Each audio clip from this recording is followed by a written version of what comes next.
والصلاة والسلام على رسوله الكريم اما بعد فاعوذ باللہ من الشیطان الرجیم بسم اللہ الرحمن الرحیم وَإِذْ أَخَذَ اللَّهُ مِيثَاقَ النَّبِيِّينَ لَمَا آتَيْتُكُم مِّن كِتَابٍ وَحِكْمَةٍ ثُمَّ جَاءَكُمْ رَسُولٌ مُّصَدِّقٌ لِّمَا مَعَكُمْ لَتُؤْمِنُنَّ بِهِ وَلَتَنصُرُنَّهُ قَالَ أَقْرَرْتُمْ وَأَخَذْتُمْ عَلَىٰ ذَٰلِكُمْ إِصْرِي قالوا أقررنا قال فاشهدوا وأنا معكم من الشاهدين فمن تولى بعد ذلك فأولئك هم الفاسقون صدق الله العظيم اللهم صل على محمد وعلى آل محمد كما صليت على إبراهيم وعلى آل إبراهيم إنك حميد مجيد اللهم بارك على محمد وعلى آل محمد كما باركت على إبراهيم وعلى آل إبراهيم إنك حميد مجيد رب زدني علما رب اشرح لي صدري ويسر لي امری واحلل عقدۃ من لسانی یفقهوا قولی۔ سورہ آل عمران ہے اور آیت نمبر 81-82 ارشاد باری تعالیٰ ہے وَإِذْ أَخَذَ اللَّهُ مِيثَاقَ النَّبِيِّينَ اور جب اللہ نے نبیوں سے عہد لیا لَمَا آتَيْتُكُم مِّن كِتَابٍ وَحِكْمَةٍ اور البتہ جو کچھ میں تمہیں کتاب اور علم سے دوں ثُمَّ جَاءَكُمْ رَسُولٌ مُّصَدِّقٌ لِّمَا مَعَكُمْ پھر تمہارے پاس پیغمبر آئے جو اس چیز کی تصدیق کرنے والا ہو جو تمہارے پاس ہے لَتُؤْمِنُنَّ بِهِ وَلَتَنصُرُنَّهُ تو البتہ اس پر ایمان لے آنا اور اس کی مدد کرنا۔ قال اللہ رب العزت نے پوچھا اقررتم واخذتم علی ذالکم اسری کیا تم نے اقرار کیا اور اس شرط پر میرے عہد کو قبول کیا؟ قالو تو تمام انبیاء نے کہا اقررنا ہم نے اقرار کیا۔ قال اللہ نے فرمایا فاشہدوا تو اب تم گواہ رہو وانا معکم من الشاہدین اور میں بھی تمہارے ساتھ گواہ ہوں۔ ومن تولی بعد ذالک پھر جو کوئی اس کے بعد پھر جائے فاولئک هم الفاسقون تو وہی لوگ نافرمان ہیں۔ دو آیات مبارکہ ہیں اور اس آیت مبارکہ کا موضوع ہے اللہ تعالیٰ کا انبیاء کرام سے ایک عہد، ایک میثاق، ایک وعدہ۔ اللہ رب العزت نے ایک اور وعدہ بھی لیا اور وہ وعدہ تمام انسانوں سے لیا اور وعدہ تھا وہ اللہ تعالیٰ کا اپنی وحدانیت کا اور اپنی ربوبیت کا۔ ہم وہاں سب عالم ارواح میں موجود تھے اور ہم نے وہاں پر اس وعدے کو پکا کیا اور اس کا اقرار کیا۔ یہاں پر ایک دوسرا وعدہ ہے اور یہ خاص انبیاء کی جماعت کے ساتھ۔ اللہ تعالیٰ نے کم و بیش جو 1,24,000 انبیاء کرام اس دنیا میں مبعوث فرمائے یہ ان سب کے ساتھ وعدہ ہے۔ مفسرین کی اس وعدے کے حوالے سے دو رائے ہیں۔ پہلی رائے یہ ہے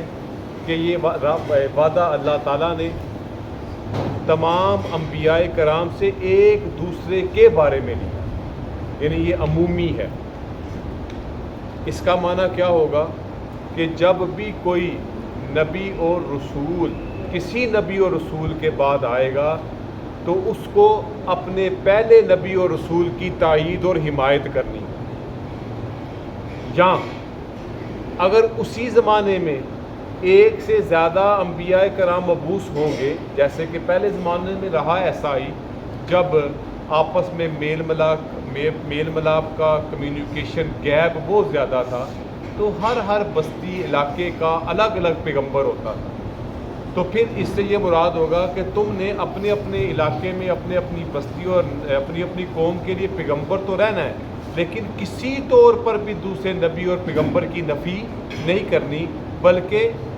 چاہے تمہارا ایک زمانہ ہو تب بھی تم نے ایک دوسرے کی تائید و حمایت کرنی ہے، اور اگر تمہارا ایک سے دوسرا زمانہ مختلف بھی ہو جائے تم نے اپنے پہلے پیغمبر کی تائید اور حمایت ہی کرنی ہے، اس کی نفی نہیں کرنی۔ تو اس اعتبار سے یہ جو وعدہ اللہ رب العزت نے لیا یہ عمومی وعدہ ہے، تمام انبیاء کرام سے، تمام رسولوں سے وعدہ ہر ایک کے متعلق جو کسی نبی سے پہلے آیا اور جو اس سے پہلے آیا، یا ایک ہی زمانے میں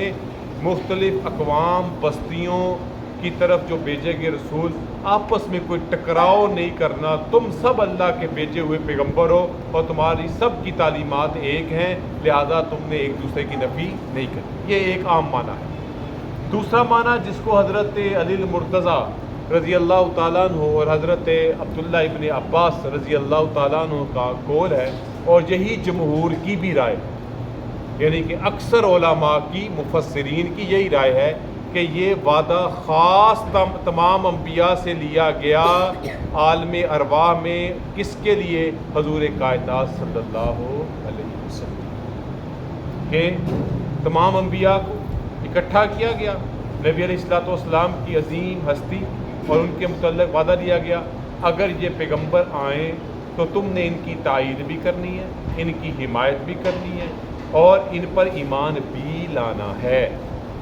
تو سب نے کہا کیوں نہیں، ہم ضرور ایسا کریں گے، اور اس سلسلے کی کڑی انبیاء کرام نبی علیہ الصلوۃ والسلام کے بارے میں بتلاتے بھی گئے کہ ہم تو اس سلسلے کی ایک کڑی ہیں، بلا آخر امام الانبیاء سرکار دو عالم صلی اللہ علیہ وسلم کی بعثت ہوگی، اور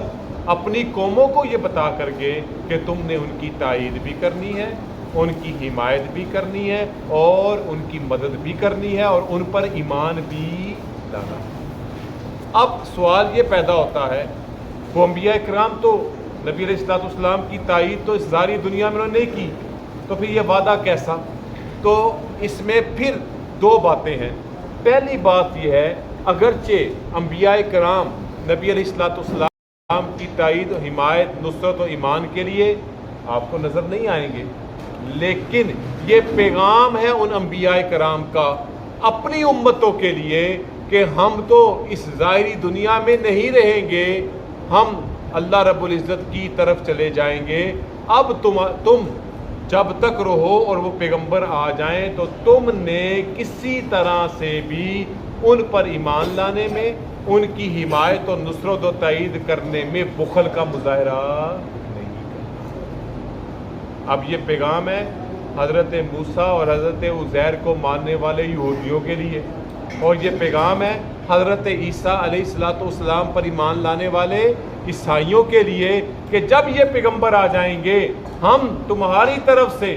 تائید و حمایت و ایمان کا وعدہ اللہ کے ہاں کر کے آئے ہیں، اب جب یہ پیغمبر آ جائیں گے تم نے ہماری لاج رکھ کے ہمارے اس پیغام کو، اس وعدے پر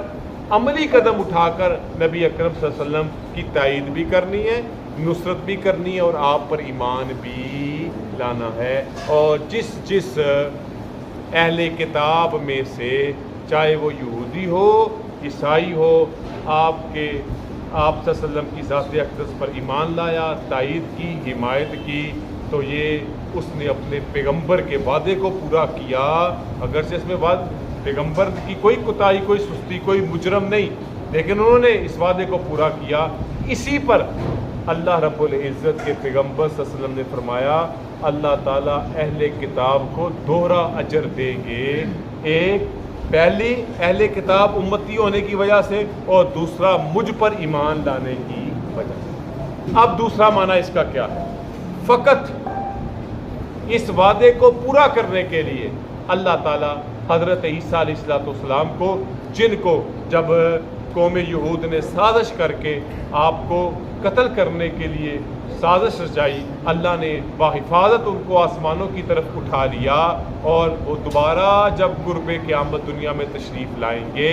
اب جب وہ آئیں گے نبی کریم صلی اللہ علیہ وسلم کی تعلیمات اور آپ پر ایمان اور آپ کی دین کی حمایت اور نصرت کے لیے آئیں گے، اور تمام انبیاء کرام کے نمائندہ بن کے آئیں گے۔ تو اس طرح سے اس وعدے کو امت کے ذریعے بھی پورا کیا جائے گا، اور اس وعدے کو اللہ تعالیٰ حضرت عیسیٰ علیہ الصلوۃ والسلام کو تمام انبیاء کا نمائندہ بنا کر اس کو پورا فرمائے۔ ایک بات اور، حضرت موسیٰ علیہ الصلوۃ والسلام کے متعلق نبی کریم صلی اللہ علیہ وسلم نے فرمایا، جو اس آیت مبارکہ کی تائید ہے کہ اگر موسیٰ علیہ الصلوۃ والسلام بھی دنیا میں مبعوث کر دیے جائیں تو ان پر بھی لازم ہے کہ وہ میری تعلیمات پر عمل کریں۔ تو یہ اس وعدے کی اللہ کے نبی صلی اللہ علیہ وسلم کا یہ فرمان، اس کی تائید ہے کہ یہ انبیاء کرام اگر آ جائیں تو وہ اپنے دین کی بات نہیں کریں گے، اپنے اوپر ایمان لانے کی بات نہیں کریں گے، وہ کریں گے تو یہی کہ تم سب نے اب حضور اکرم صلی اللہ علیہ وسلم کے ہاتھوں میں اپنا ہاتھ دے کر ان پر ایمان بھی لانا ہے، ان کی تائید بھی کرنی ہے اور ان کی حمایت بھی کرنی ہے۔ یہی وعدہ اللہ تعالیٰ نے اس آیت نمبر 81 میں بیان کر کے یہ بتا دیا، کیونکہ یہ خطاب تھا نصارہ کے نجران کے ساتھ کہ تم نے اس وعدے کی پاسداری کرنی ہے جو تمہارے نبی عیسیٰ علیہ السلام نے عالم ارواح میں انبیاء کی مجلس میں کیا تھا، اور یہ پیغام ہے مدینہ کے یہود کے لیے بھی کہ تم نے بھی اپنے پیغمبروں کے اس وعدے کی تائید اور حمایت کر کے مجھ پر ایمان لانا ہے۔ اور پھر اللہ نے دوسری آیت میں فرمایا فَمَن تَوَلَّى بَعْدَ ذَلِكَ فَأُولَٰئِكَ هُمُ الْفَاسِقُونَ، پھر جو کوئی اس کے بعد پھر جائے تو وہی لوگ نافرمان ہیں۔ اب یہاں سے انبیاء کرام کی جماعت بالکل مراد نہیں ہو سکتی، تو اس سے یہ معلوم ہوا انبیاء کرام علیہم الصلاۃ والسلام جو ہیں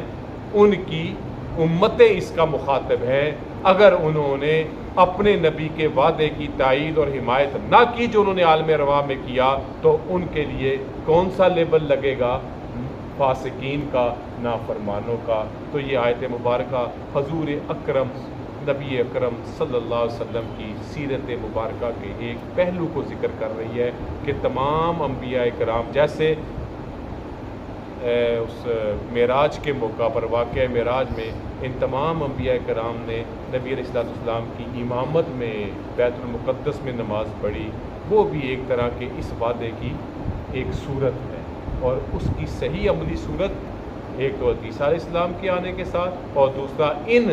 اہل کتاب کا آپ صلی اللہ علیہ وسلم پر ایمان لانے کے ساتھ پوری ہوگی۔ تو یہ ہمارے لیے قابل فخر بات ہے کہ ہم اللہ تعالیٰ نے ہمیں اہل ایمان میں سے بنایا، ہمیں مسلمان بنایا، نبی کریم صلی اللہ علیہ وسلم کا امتی بنایا، تو یہ کسی فخر سے اور کسی بلند نسبت سے کم نہیں ہے، اور اس پر ہمیں فخر بھی کرنا چاہیے، ناز بھی کرنا چاہیے، اور اپنے رب سے اس تعلق اور نسبت کی بقا کی ہمیشہ دعا بھی کرنی چاہیے۔ اللہ تعالی ہمیں ایمان والی زندگی اور ایمان والی موت نصیب فرمائے۔ وآخر دعوانا الحمدللہ رب العالمین والصلاۃ والسلام علی رسول الکریم۔ ربنا آتنا فی الدنیا حسنۃ وفی الآخرۃ حسنۃ وقنا ربنا اغفر لنا وارحمنا وانت مولانا فانصرنا على القوم الكافرين اللهم انا نسألك العفو والعافية في الدين والدنيا والآخرة وصلى الله تعالى على محمد وآله